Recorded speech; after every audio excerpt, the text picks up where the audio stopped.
இயேசுவே இந்த மகளுடைய விண்ணப்பத்திற்கு பதில் கொடும் என்று சொல்லவில்லை. தன்னுடைய மகளுக்கு சுகத்தை நீர் கொடும் என்று சொல்லவில்லை. இத்தனை நாட்களும் இயேசுவோடு இருந்து இயேசுவின் அற்புதங்களை பார்த்தவர்கள் இந்த பெண்ணுக்கும் இயேசுவால் அற்புதம் செய்ய முடியும் என்று சொல்லி, ஜாதியினால் சில வேறுபாடுகள் நம்மை நெருக்கி கொண்டிருக்கலாம், மொழியின் வேறுபாடுகள் நம்மை நெருக்கி கொண்டிருக்கலாம், அல்லது இனத்தால் வேறுபாடு, மதத்தினால் வேறுபாடு, யூதர்களையும் தாண்டி புறஜாதிகளுக்கும் அற்புதத்தை செய்வதற்கு இந்த பெண்ணுடைய விண்ணப்பமும் இந்த பெண்ணுடைய குறுகிய மனநிலைமை இல்லாத ஒரு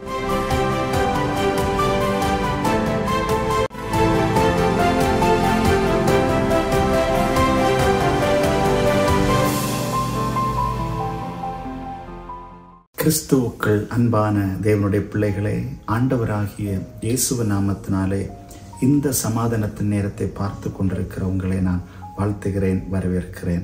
அன்புக்குரிய தேவனுடைய பிள்ளைகளே, இந்த ஆண்டின் ஒரு மாதத்தை முடித்துவிட்டு 2வது மாதத்துக்குள்ளாக நாம் வந்திருக்கிறோம். முதல் மாதத்தில் பலவிதமான தீர்மானங்களை எடுத்து அதை கவனமாக பின்பற்றி வந்து கொண்டு நம்முடைய வாழ்க்கையில் இருந்திருப்போம். அவைகளை பின்பற்றது நிமித்தமாக நிச்சயமாக வாழ்க்கையில் பல சந்தோஷங்களை நீங்கள் பெற்றிருப்பீர்கள். உங்கள் வாழ்க்கையில் பல ஆசீர்வாதங்களை நீங்கள் அனுபவித்திருப்பீர்கள். ஆனாலும் கூட சில சூழ்நிலைகளில் நாம் ஜெபித்து பல நாட்களாக காத்திருந்து இந்த ஆண்டில் கிடைக்கும் என்று சொல்லி இன்னும் கிடைக்காமல் இருக்கின்ற சூழ்நிலைகளில் நீங்கள் சென்று கொண்டிருக்கிறீர்கள் என்று சொன்னால், இந்த நாளிலே வேதத்திலிருந்து ஒரு பகுதியை நாம் தியானிக்க போகிறோம். கானானிய ஸ்திரீ ஆண்டவராகிய இயேசு கிறிஸ்துவை சந்திக்கின்றதான ஒரு சம்பவம். இந்த சம்பவத்தில் இவர்கள் எப்படி இயேசுவிடமிருந்து ஒரு மகளுக்காக விடுதலையை பெற்று கொண்டார்கள் என்று சொல்லி பார்க்க போகிறோம். தன்னுடைய மகள் பிசாசினால் மிகவும் வேதனைப்பட்டு கொண்டிருக்கிறார்கள், மிகவும் அலக்களிக்கப்பட்டு கொண்டிருக்கிறார்கள் என்கின்ற வேதனையோடு இயேசுவிடம் வந்து தன்னுடைய மகளுக்காக சுகத்தை பெற்றுக்கொள்ள இந்த பெண்மணி வருகிறார்கள். இவர்கள் இயேசுவிடம் விண்ணப்பம் செய்து அவரிடமிருந்து விடுதலையை பெற்றுக் கொள்வதற்கு பல தடைகளை தாண்டி சென்றிருக்கிறார்கள். அப்படி என்ன தடைகளை தாண்டி சென்றார்கள்? அந்த அவர்கள் தாண்டி சென்ற தடைகள் நம்முடைய வாழ்க்கையில் நாம் பெற வேண்டிய நன்மைகளை ஆண்டவரிடத்திலிருந்து பெறுவதற்கு உதவியாக இருக்குமா என்று சொல்லி நாம் ஆராய்ந்து பார்க்க போகிறோம். அன்பான தேவனுடைய பிள்ளைகளே, இந்த பெண் சமூகத்தின் தடைகளை தாண்டுவதற்கான ஒரு வேண்டுகோளை அந்த நாள் அவர் செய்திருக்கிறார்கள். சமூகத்தின் தடைகளை தாண்டுவதற்கான ஒரு வேண்டுகோளை அன்பு இந்த மகள் செய்திருக்கிறார்கள். இயேசு வல்லமையான ஊழியங்களை செய்து கொண்டிருக்கும் பொழுது, முக்கியமாக தீரு சீதோன் பட்டணத்தில் அந்த இடத்தில் அவர் ஊழியங்களை செய்து கொண்டிருக்கும் பொழுது, அந்த திசைகளில் குடியிருக்கிறதான இந்த கானானிய ஸ்திரீ இயேசுவிடம் தேடி வருகிறார்கள். மிக முக்கியமாக இந்த பெண்ணை பார்க்கும் பொழுது, இவள் ஒரு கானானிய பெண். யூதர் அல்லாத எவரும் புறஜாதியாராக பார்க்கப்பட்டதான அந்த நாட்கள்.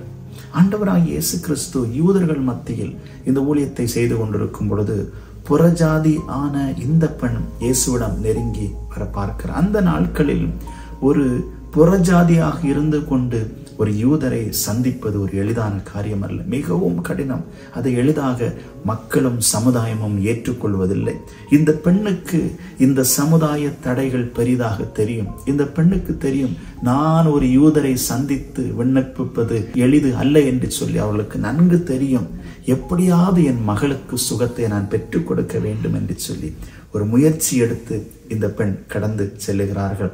அன்புக்குரிய தேவனுடைய பிள்ளைகளே, இந்த தீரு சீதோன் இது ஒரு புறஜாதியான மக்கள் அதிகமாக அந்த பக்கத்தில் காணப்படுகிறார்கள்.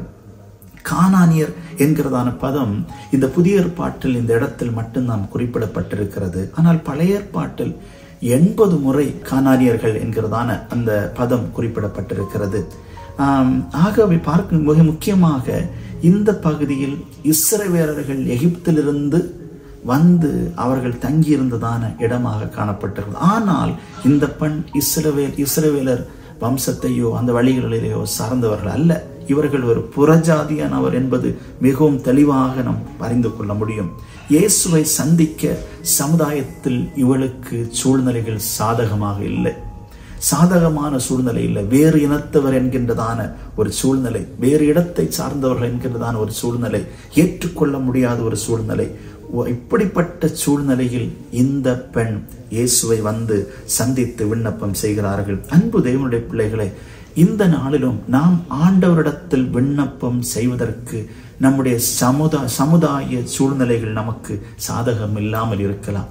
ஜாதியினால் சில வேறுபாடுகள் நம்மை நெருக்கி கொண்டிருக்கலாம், மொழியின் வேறுபாடுகள் நம்மை நெருக்கி கொண்டிருக்கலாம், அல்லது இனத்தால் வேறுபாடு, மதத்தினால் வேறுபாடு, அல்லது கிறிஸ்தவர்களாகி இருக்கின்ற நாம் நம்முடைய மதத்திற்குள்ளாகவே பலவிதமான பிரிவுகள் இருந்து கொண்டு நம்மை ஆண்டவரிடம் நெருங்கி சேரக்கூடாதபடி பல தடைகள் நமக்குள்ள இருந்து கொண்டிருக்கலாம். சீர்திருத்த சபைகள் என்றும், கத்தோலிக்க திருச்சபைகள் என்றும், இன்னும் காங்கிரிகேஷனல் சபைகள் என்றும், இன்னும் பெந்தேகோஸ்தே சபைகள் என்றும் சொல்லும் சபை வேறுபாடுகள் நம்மை குழப்பி நம்மை பலவிதத்தில் விசுவாசத்தை தளர வைத்து ஆண்டவரிடத்தில் விண்ணப்பம் செய்யக்கூடாதபடிக்கு தடைகள் நமக்கு இருந்து கொண்டிருக்கிறது என்று சொன்னால், அன்புக்குரிய தேவனுடைய பிள்ளைகளை, இப்படிப்பட்ட இறுக்கமான மனச்சூழ்நிலைகளை களைந்துவிட்டு இவைகளை பெரிதாக எண்ணிவிடாதபடி இயேசுவை முன்வைத்து தேடுங்கள். இயேசுவை முன்வைத்து இயேசுவிடம் விண்ணப்பம் செய்து பாருங்கள். நீங்கள் வேறு யாரிடம் நீங்கள் விண்ணப்பம் செய்வதை நிறுத்திவிட்டு இயேசுவிடம் விண்ணப்பம் செய்து உங்களுடைய விண்ணப்பம் இயேசுவிடம் சென்று சேருவதற்கான முயற்சிகளை எடுக்க வேண்டும். சமுதாயத்தில் காணப்படுகிறதான தடைகளை உதறிவிட்டு இயேசுவை தேடுகின்ற முயற்சியில் செல்ல வேண்டும். அது மட்டுமல்ல, இரண்டாவது இந்த சம்பவத்தில் பார்க்கும் பொழுது மனித தடைகளை கடந்து ஒரு வேண்டுகோளை இந்த பெண் செய்திருக்கிறார்கள். மனிதனால் கொண்டு வரப்பட்ட தடைகளை கடந்து இந்த பெண் ஆண்டவராகிய இயேசு கிறிஸ்துவினிடத்தில் வேண்டுதலை செய்திருக்கிறார்கள். இந்த சமுதாய கட்டுப்பாடுகள் காணப்பட்டாலும், இது மனிதர்களால் உருவாக்கப்பட்டது கொண்டு வந்ததாய் காணப்பட்டாலும், அதை தாண்டி இயேசுவிடம் வந்த பொழுது இங்கும் இவளுக்கு பதில் கிடைக்கவில்லை. இயேசுவும் அந்த இடத்தில் இந்த பெண்ணுக்கு எந்த பதிலையும் சொல்லவில்லை. இந்த நேரத்தில் இயேசுவை சுற்றி இருந்ததான அவருடைய சீசர்கள் இயேசுவை பார்த்து சொல்லுகிறார்கள், இவளை அனுப்பிவிடும், இவள் ரொம்ப தொந்தரவு செய்து கொண்டிருக்கிறாள், இவளை அனுப்பிவிடும் என்று சொல்லி இயேசுவை பார்த்து சொல்லுகிறார்கள். இயேசுவை பார்த்து, இயேசுவே, இந்த மகளுடைய விண்ணப்பத்திற்கு பதில் கொடும் என்று சொல்லவில்லை, தன்னுடைய மகளுக்கு சுகத்தை நீர் கொடும் என்று சொல்லவில்லை. இத்தனை நாட்களும் இயேசுவோடு இருந்து இயேசுவின் அற்புதங்களை பார்த்தவர்கள் இந்த பெண்ணுக்கும் இயேசுவால் அற்புதம் செய்ய முடியும் என்று சொல்லி அப்படிப்பட்ட விண்ணப்பத்தை இயேசுவை பார்த்து சொல்லவில்லை. மாறாக இவளை அனுப்பிவிடும் என்று சொல்லி இந்த பெண்ணை ஒரு வெறுப்பின் பார்வையோடு பார்க்கிறார்கள். கானானிய பெண் என்றதான ஒரு பார்வை, இவர்களை ஒரு ஏளனமான பேச்சோடு இந்த பெண்ணை அனுப்பிவிடும்படியாக இயேசுவை பார்த்து இயேசுவை சுற்றி இருந்த சீசர்கள் சொல்லுகிறதை பார்க்கிறோம். இந்த மனிதர்களை தாண்டி மீண்டும் இந்த பெண் இயேசுவிடம் விண்ணப்பம் செய்கிறார்கள். அன்புக்குரிய தேவனுடைய பிள்ளைகளே, நம்முடைய வேண்டுதல்களுக்கான பதில் கிடைக்காமலோ அல்லது தாமதித்துக் கொண்டிருக்கலாம். தாமதித்துக் கொண்டிருப்பது நிமித்தமாக அல்லது கிடைக்காமல் இருந்து கொண்டிருப்பது நிமித்தமாக நம்மை மனிதர்கள் ஏளனமான வார்த்தைகளால் பேசலாம். மனிதர்கள் நம்மை தேவையற்ற வார்த்தைகளினால் நம்மை புண்படுத்தலாம். மனிதர்கள் நம்மை பலவிதத்தில் வார்த்தைகளினால் நம்மை நெருக்கி கொண்டிருக்கலாம். நீங்கள் சோர்ந்து போக வேண்டாம்.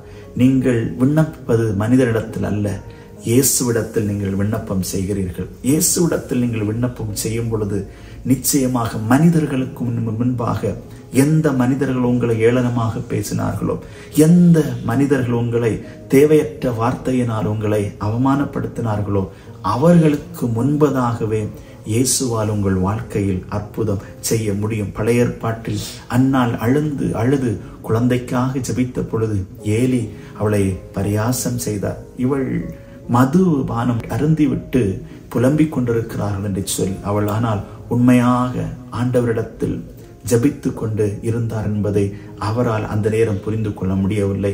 அன்புக்குரிய தேவனுடைய பிள்ளைகளே, அவர்கள் மத்தியிலே இந்த அன்னாளுக்கு சாமுவேல் என்கிறதான ஒரு குழந்தையை கொடுத்து ஆண்டவர் ஆசீர்வதித்தது போல உங்களையும் மனிதர்கள் உங்களை ஏளனமாக பேசிக்கொண்டு உங்களை பின்தள்ளி கொண்டிருக்கிற சூழ்நிலையில் அவர்களுக்கு முன்பதாக ஆண்டவர் உங்கள் வாழ்க்கையில் நிச்சயமாக அற்புதம் செய்து உங்களை உயர்த்த முடியும். அதற்கு நீங்கள் செய்ய வேண்டிய காரியம் என்ன தெரியுமா? எல்லா மனிதனுடைய வார்த்தைகளுக்கும் மேலாக உங்களுடைய விண்ணப்பம் இயேசுக்கு நேராக இருக்க வேண்டும் என்பதை நீங்கள் அறிந்து கொள்ள வேண்டும். அதோடு கூட பாருங்கள், இந்த சாதகமற்ற சூழ்நிலையில் இந்த பெண் கேட்பதை நிறுத்திவிடவில்லை. மறுபடியும் பார்க்கும் பொழுது ஒரு குறுகிய மனப்பான்மையை உடைத்தெறிந்து இயேசுவிடம் அவள் விண்ணப்பம் செய்கிறார் என்பதை கண்டுகொள்ள வேண்டும். இங்கு யூதர்கள் இயேசு தங்களுக்காக மட்டுமே வந்தார், அவர்கள் மத்தியில் மட்டும் ஊழியம் செய்ய வந்தார் என்கிறதான ஒரு நம்பிக்கையிலும் ஒரு புரிந்து கொள்ளுதலிலும் காணப்பட்டார்கள். இயேசுவும் அந்த மனநிலையில் தான் ஆரம்ப நாட்களில் ஊழியம் செய்து கொண்டிருந்தார். யூதர்கள் அல்லாத அனைவரும் புறஜாதியார், அவர்கள் அந்நியராக பார்க்கப்பட்டார்கள். சில நேரங்களில் அவர்கள் நாய்களாகவும் அவர்கள் பார்க்கப்பட்டிருக்கிறார்கள், நாய்களோடு ஒப்பிட்டு பார்க்கப்பட்டிருக்கிறார்கள். இந்த சூழ்நிலையில் தான் இந்த பெண் இயேசுவை தொடர்ச்சியாக பின்பற்றி வேண்டிக் கொண்டிருக்கும் பொழுது மறுமொழியாக இயேசு சொல்லுகிறார், பிள்ளைகளின் அப்பத்தை நாய்க்குட்டிகளுக்கு போடுகிறது நல்லது அல்ல என்றார். இந்த பெண்ணுக்கு நன்கு தெரியும், யூதர்கள் எங்களை நாய்களுக்கு ஒப்பிட்டு தான் பார்க்கிறார்கள் என்று சொல்லி. இவர்கள் மத்தியில் இந்த பெண் இந்த நேரத்தில் அவளுடைய எண்ணத்தை குறுகிய நிலையில் கொண்டு செல்லவில்லை. அவள் செய்தது என்ன தெரியுமா? அவளுடைய இருதயத்தை அவள் திடப்படுத்தி கொண்டு அந்த இடத்தில் மறுமொழியாக இயேசுவை பார்த்து புண்படுத்துகின்ற எந்த வார்த்தையும் சொல்லவில்லை. நீர் என்னை நாய்க்கு ஒப்பிட்டு பேசினீர் என்று சொல்லி இந்த பெண் அந்த இயேசுவை பார்த்து வேறு மிருகங்களோடு ஒப்பிட்டு பேசவில்லை, தேவையற்ற வார்த்தைகளினால் பேசவில்லை, அவரிடத்தில் பிரச்சனை செய்வதற்காக முன் வரவில்லை. ஆனால் பதிலுக்கு பேசி ஜெயிப்பதற்காக இந்த பெண் அந்த இடத்தில் முயற்சிக்கவில்லை. அவள் செய்தது என்ன தெரியுமா? நாய்க்குட்டிகள் தங்கள் எஜமான்களின் மேஜையிலிருந்து கீழே விழுகிற துணிக்கைகளை அது உண்ணுமே என்று சொல்லி ஒரு விசுவாசத்தின் வார்த்தை சொன்னார். இதை கேட்ட மாத்திரத்தில் அந்த இடத்தில் ஆண்டவராகிய இயேசு கிறிஸ்து அந்த இடத்தில் ஆச்சரியப்பட்டார். அவர் ஆச்சரியப்பட்டதும் அல்ல, யூதர்களையும் தாண்டி புறஜாதிகளுக்கும் அற்புதத்தை செய்வதற்கு இந்த பெண்ணுடைய விண்ணப்பமும் இந்த பெண்ணுடைய குறுகிய மனநிலைமை இல்லாத ஒரு சூழ்நிலையும் இயேசுவுக்கு அந்த இடத்தில் அற்புதம் செய்வதற்கு உதவியாக இருந்திருக்கிறது. என்னை கேட்டுக்கொண்டிருக்கிற தேவனுடைய பிள்ளைகளே, நம்முடைய மனம் சில நேரங்களில் குறுகிய மனமாக போய்விடுகிறது, குறுகிய எண்ணங்கள் நமக்குள்ளாக வந்து விடுகிறது. ஒருவர் ஒன்றே நமக்கு சொல்லும் பொழுது அவர்களை புண்படுத்தும் விதத்தில் மறுமொழியாக பல வார்த்தைகளை சொல்லிவிடுகிறோம். அவர்களை வேதனைப்படுத்துவதற்காக மறுமொழியாக பல காரியங்களை பேசி வார்த்தைகளுக்கு வார்த்தைகளை சொல்லி சொல்லி பிரச்சனைகளுக்கு மேலாக பிரச்சனைகளை உருவாக்கி அந்த இடத்தில் நமக்கு கிடைக்க வேண்டிய நன்மைகள், நமக்கு கிடைக்க வேண்டியதான ஆசீர்வாதங்களை இழந்து விடுகிறோம். இந்த பெண் இயேசுவை யூதர்களை தாண்டி கானாரியருக்கு அற்புதம் செய்வதற்காக இந்த பெண்ணுடைய வார்த்தை உதவியாய் இருந்தது போல, அன்பான தேவனுடைய பிள்ளைகளே, நம்முடைய வாழ்க்கையிலும் இப்படிப்பட்ட எண்ணங்கள், நல்ல எண்ணங்கள் இருக்க வேண்டும். இந்த பெண்ணின் நேர்மையான கரையில்லாத எண்ணம் இயேசுவை அவள் மகள் வாழ்க்கையில் அற்புதம் செய்ய வைத்தது போல நம்முடைய எண்ணங்கள் குறுக்கு வழிகளிலேயோ அல்லது பழி வாங்குகின்ற எண்ணங்களிலோ இல்லாதபடி உண்மையற்ற எண்ணங்களை களைந்து விட்டு நல்ல எண்ணங்களில் அனைவரிடம் பழகும் பொழுது அற்புதம் இயேசுவால் தானாக நமக்கு வந்து சேரும் என்பதை நீங்கள் அறிந்து கொள்ள வேண்டும். குழம்பி போயிருக்கிற உங்களுக்கு நான் சொல்லுகிறேன், குழப்பங்கள் உங்களுக்கு வேண்டாம். மனம் இறுகி போயிருக்கிற உங்களுக்கு சொல்லுகிறேன், மனம் இறுகி போக வேண்டாம். எல்லாவற்றையும் இயேசுவிடத்தில் உண்மையோடு நீங்கள் விண்ணப்பம் செய்யும் பொழுது உங்கள் வாழ்க்கையில் ஆண்டவராகிய இயேசு கிறிஸ்து அற்புதம் செய்வார். இந்த கானானிய பெண்மணியை யோசித்து பாருங்கள். சமுதாயத்தில் பல தடைகள் இருந்தது, அவைகளை தாண்டி அவள் இயேசுவிடம் சென்றார். இயேசுவிடம் நெருங்கி வரும்பொழுது சுற்றி இருந்த சீசர்கள் அவளுக்கு தடையாக இருந்தார்கள், அவளை ஏளனமாக பார்த்தார்கள். ஆனால் அந்த நேரத்திலும் அவள் தன்னுடைய விசுவாசத்தையும் விடவில்லை, விண்ணப்பிப்பதையும் அவள் விட்டு விடாமல் தொடர்ந்து விண்ணப்பம் செய்து கொண்டிருந்தாள். அதோடு கூட இயேசுவிடத்தில் வந்த பொழுது கூட இயேசுவால் சொல்லப்பட்ட வார்த்தையினால் அவள் மனம் சோர்ந்து போகவில்லை, அல்லது அதை அவள் வைராக்கியமாக எடுத்து வேறு விதத்தில் பேசவில்லை. அவள் தன்னுடைய எண்ணங்களை சாதகமாக மாற்றி மிகுந்த அன்போடு இயேசுவிடம் கேட்ட பொழுது இயேசு அவருடைய வாழ்க்கையில் அற்புதம் செய்தது போல நம்முடைய மனச்சூழ்நிலையை மாற்றி நல்ல எண்ணங்களோடு இயேசுவை நோக்கி பார்ப்போம். நல்ல எண்ணங்களோடு நம்மை சுற்றி இருக்கிறவர்களோடு, நம் வீட்டில் இருப்பவர்களோடும் பழகி பார்ப்போம். சூழ்நிலை ஆண்டவர் சாதகமாக்கி தருவார். நீங்கள் ஆசீர்வதிக்கப்படுவீர்கள், நீங்கள் உயர்த்தப்படுவீர்கள். உங்கள் வாழ்க்கை நிச்சயமாக ஆசீர்வதிக்கப்படும் என்பதில் எந்த விதமான சந்தேகம் இல்லை. கண்களை மூடி ஆண்டவரை நோக்கி பார்த்து நாம் ஜெபிப்போமா? கிருபை உள்ள நல்ல ஆண்டவரே, இந்த நல்ல நாளுக்காக உமக்கு நன்றி செலுத்துகிறோம். இந்த வருடத்தின் 2வது மாதத்தின் முதல் நாளிலே எங்களை அழைத்து வந்தீரே, உமக்கு நாங்கள் நன்றி செலுத்துகிறோம். இந்த நாளிலும் கூட நாங்கள் உம்மை நோக்கி பார்த்து உம்மிடத்தில் நாங்கள் விண்ணப்பம் செய்வதற்காக வந்திருக்கிறோம். நாங்கள் உம்மிடத்தில் விண்ணப்பம் செய்வதற்கு எங்கள் சமுதாயத்தில் பல தடைகள் எங்களுக்கு இருந்து கொண்டிருக்கிறது. அவைகளை குறித்து நாங்கள் எண்ணி மனம் சோர்ந்து போய் விடாதபடி, எங்களுடைய சிந்தனைகளை நாங்கள் சிதறடிக்காதபடி எங்களுடைய விண்ணப்பங்கள் உமக்கு நேராகவே இருந்து கொண்டே இருக்கட்டும். அது மட்டுமல்ல, மனிதர்கள், எங்களோடு இருப்பவர்கள், எங்களை நேசிப்பவர்கள், எங்கள் வீட்டில் இருப்பவர்கள் கூட எங்களை பல வார்த்தையினால் புண்படுத்தி கொண்டிருக்கலாம். ஆனால் அவைகளை நாங்கள் பெரிதாக எடுத்துக்கொள்ளாதபடி மறுபடியும் எங்களுடைய எண்ணங்கள், எங்களுடைய விண்ணப்பங்கள் உமக்கு நேராக இருக்கட்டும் ஆண்டவரே. அது மட்டுமல்ல, சில வார்த்தைகளை கேட்கும் பொழுது நாங்கள் தேவையற்ற வார்த்தைகளை விட்டு எங்களுடைய வாழ்க்கையில் ஆண்டவரே பாவத்தை நாங்கள் சம்பாதிக்காதபடி நல்ல எண்ணங்களிலே நாங்கள் முன்னேறி செல்ல ஆண்டவர் எங்களுக்கு உதவி செய்வீராக. இந்த நிகழ்ச்சியை பார்த்து கொண்டிருக்கிற அத்தனை பிள்ளைகளையும் ஆண்டவர் ஆசீர்வதிப்பீராக. அவர்கள் தேவைகள் சந்திக்கப்படட்டும். வாழ்க்கையில் என்னென்ன நன்மைகள் வேண்டுமோ அந்த நன்மைகளை நீர் கொடுத்து உடைய பிள்ளைகளை ஆசீர்வதிப்பீராக. கடன் பிரச்சனைகள் மாறட்டும், கண்ணீர் துடைக்கப்படட்டும், அவமானங்கள் மாற்றப்படட்டும். தனிமையில் வாடிக்கொண்டிருக்கிற பிள்ளைகளுக்கு நீர் துணையாக இருந்து உடைய பிள்ளைகளை ஆசீர்வதிப்பீராக. கல்வியிலே துவண்டு போயிருக்கிற பிள்ளைகளுக்காக நாங்கள் ஜெபிக்கிறோம். ஆண்டவரே, கல்வியில் உடைய பிள்ளைகளுக்கு நல்ல உயர்வுகளையும் ஆசீர்வாதங்களையும் கொடுப்பீராக.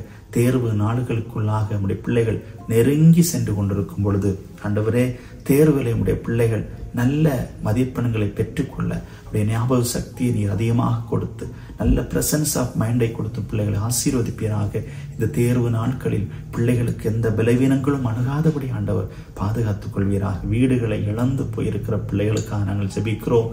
உடைய பிள்ளைகளுக்கு ஆண்டவரை ஏற்ற நல்ல ஒரு இடத்தை கொடுத்து உடைய பிள்ளைகளை நீர் ஆசீர்வதித்து பாதுகாத்துக் கொள்வீராக. ஆண்டவரே, கணவனை இழந்த மனைவி, மனைவியை இழந்த கணவன், கண்ணீரோடு காணப்படுகிற பிள்ளைகள் உண்டு. அவர்களை கர்த்தர் ஆறுதல் படுத்துவீராக. வாலிப பிள்ளைகளுக்காக நாங்கள் ஜெபிக்கிறோம். வாலிப பிள்ளைகள் எந்த விதத்திலும் இந்த உலகத்தில் விழுந்து போகாதபடி உம்முடைய கரங்களிலே அடங்கியிருந்து பாதுகாக்கப்பட நாங்கள் உம்மிடத்தில் வேண்டி நாங்கள் நிற்கிறோம். ஆண்டவரே, இன்னுமாக ஆண்டவரே, பல விதத்தில் வேதனைகளையும் கஷ்டங்களையும் அனுபவித்து வெளியில் சொல்லக்கூடாதபடி, யாருக்கும் சொல்லக்கூடாதபடி மனதிலே வைத்துக் கொண்டு பாரத்தோடும் வேதனையோடும் இருக்கிற அத்தனை பேருக்காக நாங்கள் ஜெபிக்கிறோம். ஆண்டவரே, நீர் உம்முடைய பிள்ளைகளை ஆறுதல் படுத்துவீராக. நீர் உம்முடைய பிள்ளைகளை நீர் வழி நடத்துவீராக. பிள்ளைகளுடைய வாழ்க்கையில் எந்த கஷ்டங்கள் போராட்டங்கள் இருந்தாலும் எல்லாவற்றையும் ஆண்டவர் எடுத்து போடுவீராக.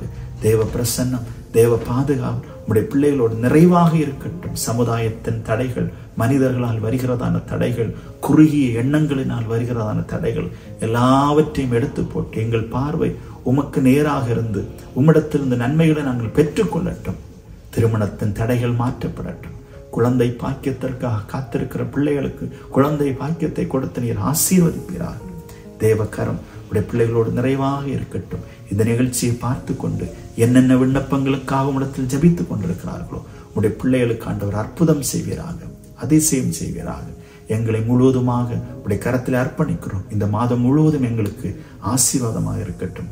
எங்களுடைய ஜெபத்தை நீர் கேட்டு எங்களுக்கு பதில் தருவதற்காக உமக்கு நன்றி செலுத்தி இந்த ஜெபத்தை நாங்கள் உம்மிடத்தில் தாழ்மையோடும் உரிமையோடும் கேட்கிறோம். நல்ல பிதாவே, ஆமேன், ஆமேன், ஆமேன்.